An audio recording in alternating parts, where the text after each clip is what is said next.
Bismillahirrahmanirrahim. Assalamualaikum warahmatullahi wabarakatuh. Selamat pagi anak-anak. Yuk kita belajar.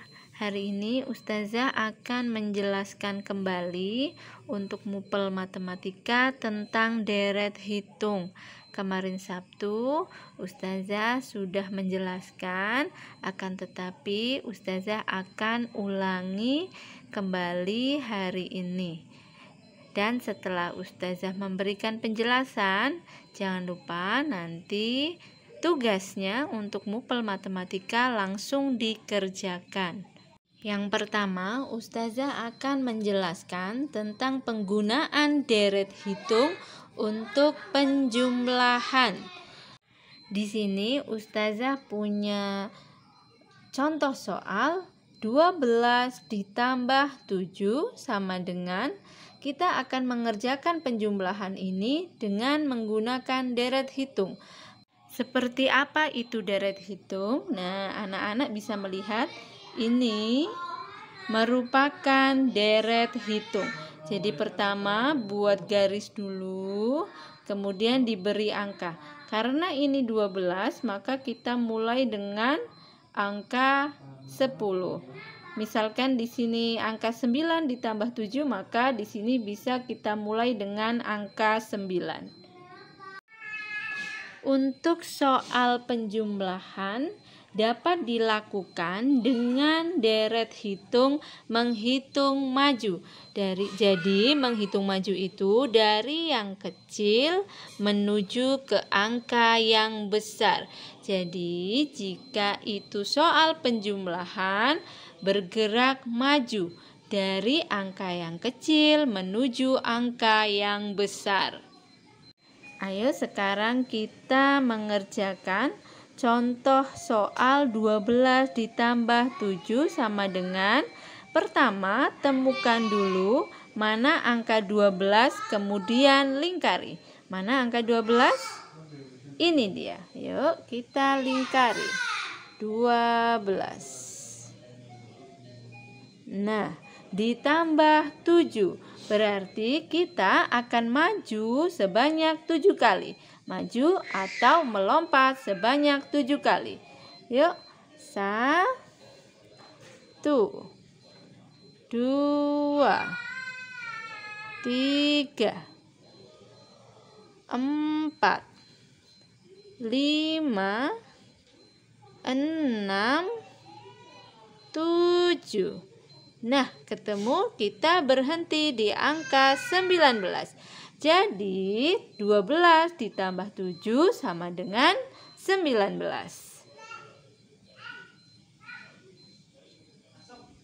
Paham anak-anak untuk penjumlahan?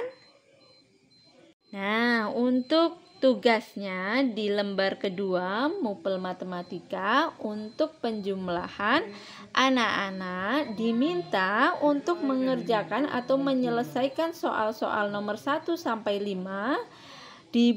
Pertama dibuat deret hitungnya terlebih dahulu, kemudian baru menentukan jumlahnya. Jadi pertama membuat deret hitung terlebih dahulu, kemudian menentukan jumlahnya.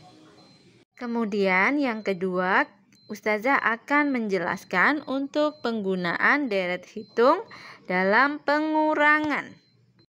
Pengurangan dapat dilakukan dengan bantuan deret hitung dengan cara menghitung mundur. Yuk, pertama kita akan membuat deret hitung terlebih dahulu.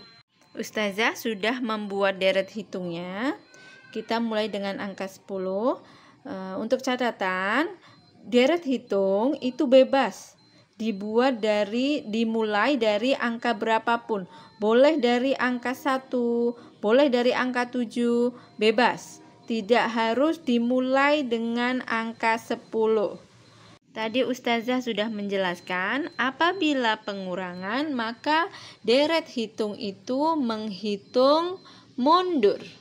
Jadi mundur dari angka yang besar menuju angka yang kecil.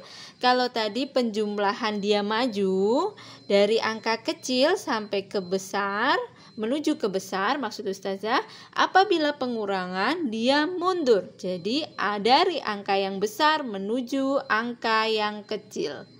Di sini ada contoh soal 18 dikurangi 5. Yuk kita temukan angka 18 di deret hitung mana ya? Ini dia. Yuk setelah ditemukan maka lingkari. Nah, dikurangi 5 berarti kita akan bergerak mundur sebanyak 5 kali. Yuk bareng-bareng kita hitung. 1, 2, 3, 4, 5. Nah, ketemu kita berhenti di angka 13. Maka 18 dikurang 5 sama dengan 13. Insya Allah anak-anak sudah jelas ya untuk penjelasan dari Ustazah. Nanti boleh videonya diulang-ulang terus sampai paham. Nah, soalnya yang untuk tugas mupel matematika ada di lembar kedua. Yang pertama ini penjumlahan dan yang kedua ini adalah pengurangan. Jadi anak-anak nanti membuat deret hitung terlebih dahulu di sini. Kemudian setelah membuat deret hitung seperti yang Ustazah jelaskan tadi, baru menentukan jawabannya atau menentukan jumlahnya. Oke, jadi di bawah ini buat deret hitung terlebih dahulu, baru tentukan jumlahnya. Begitu juga untuk soal pengurangan. Apabila ada pertanyaan, boleh langsung wapri Ustazah. Barakallahu fikum. Selamat mengerjakan. Wassalamualaikum warahmatullahi wabarakatuh.